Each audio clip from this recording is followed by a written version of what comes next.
Guys এই দেখো বাবার ইংলিশন এসছে 5,000 টাকা ইংলিশন এসছে, এখানে আছে বাবার 2,500 টাকা, এই 500 টাকার নোট আর এই 100 টাকার নোট 2,000 টাকা, 5,000 টাকা আছে। বাবার ইংলিশন প্রতি মাসে 10,000 টাকা লাগছে, এখানে এবার এই মাসে একটু কম এনেছি কারণ বাবা একটু অসুস্থ হয়ে পড়েছে, বাবার প্রায় 10-15,000 টাকার উপরে সেই সময় খরচা হয়ে গেছে।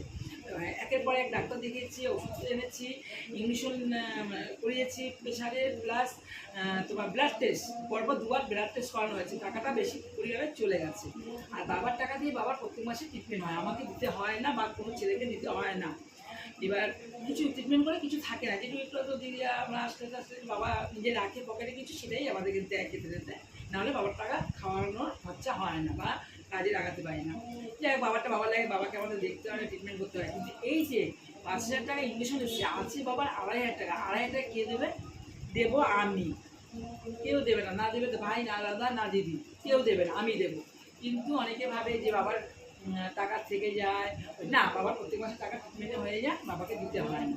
এই মাসে আমাকে দিতে হচ্ছে কারণ যেহেতু বাবার টাকা, বাবার ট্রিটমেন্টটা বেশি, উপরে তো অন্যরকম ট্রিটমেন্ট হয়ে গেছে, যে ট্রিটমেন্টটা প্রত্যেক মাসে লাগে না, একটু প্রেশার বেড়ে গেছে, ব্লাড টেস্টটা করাতে হচ্ছে অন্য, সেই কারণে বাবাকে দিচ্ছে, অন্য কাউকে দিচ্ছে, সেই জন্য বলার কিছু নেই।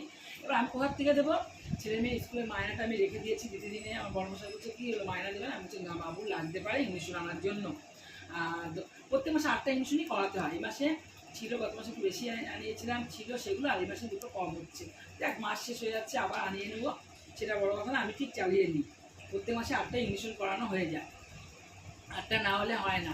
মা থাকতে খেয়েছি, বাবার বাসায় খেয়েছি, এখন হয়ে ওঠে না, কারণ মা ট্রিটমেন্টটা প্রথমে করতে পারিনি, তখন ইংলিশন 4টে প্রয়োজন হতো, এখন 8টা প্রয়োজন হয়, রক্তটা কমে যায়। এবার ডাক্তার দেখানো মাসে একবার চিকিৎসা করি বা কোনো 2 মাস অন্তরে, এবার মাসে 3বার ডাক্তারের কাছে যেতে হয়েছে। ঠিক আছে বন্ধুরা, রাখছি ভিডিওটা।